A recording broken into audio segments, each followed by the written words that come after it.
சேது சார்கிட்டையும் திட்டு வாங்குறீங்க, என்கிட்டயும் திட்டு வாங்குறீங்க. இது எப்படி தெரியுமா இருக்கு? என்ன செய்ய போற? கூப்பிட்டு வச்சு திட்டு போற, அவ்வளவுதானே? போ. இப்படிதான் இருக்கு. ஃபன்னுனாலும் கத்துறீங்க, சண்டைனாலும் கத்துறீங்க, முரண்பாடு இருந்தாலும் கத்துறீங்க. இதை எப்படி ஹேண்டில் பண்றது? யாரும் தலை குனிந்து உட்கார வேண்டாம். கடைசியில் பிக் பாஸையே புலம்ப வச்சிட்டீங்க. என்ன மனுஷங்க, என்ன மனுஷங்க. பிக் பாஸையே கடுப்பேற்றிய பிக் பாஸ் சீசன் 9 கண்டஸ்டன்ட் அப்படின்ட்டு தாராளமாக சொல்லலாம்னு நினைக்கிறேன்.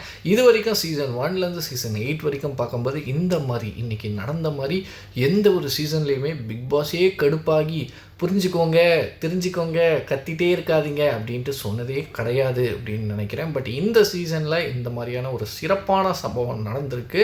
பிகாஸ் 1 hour எபிசோட் போடணும்ல, டெய்லி லைவில் எல்லாருமே பார்க்குறாங்களே, அப்பயாச்சும் புரிஞ்சுக்கோங்கடா, இது வந்து நேஷ்னல் டெலிவிஷனில் டெலிகாஸ்ட் ஆகக்கூடிய பெரிய ஷோடா, புரிஞ்சுக்கோங்கப்பா, புரிஞ்சுக்கோங்க.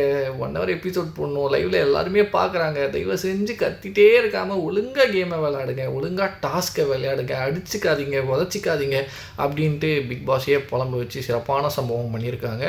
ஏன் எந்த ஒரு சீசன்லேயும் இல்லாமல் இந்த ஒரு சீசனில் மட்டும் இவ்வளோ விஷயங்கள் வெளில என்னடானா பேன் பண்ணுங்க அப்படின்றாங்க, 18+ கண்டென்ட் அப்படின்றாங்க, கண்டஸ்டன்ட் சரியில்லை அப்படின்றாங்க, எதுதோ சொல்லிக்கிறாங்க. பட் ஏன் இந்த சீசனில் மட்டும் இவ்வளோ விஷயங்கள் நடக்குது அப்படின்ட்டு நானும் யோசித்து பார்த்தேன். எனக்கு ஏதோ தோணுது, பட் கரெக்டாக இதுதான் அப்படின்றது எனக்கு தோண மாட்டுது.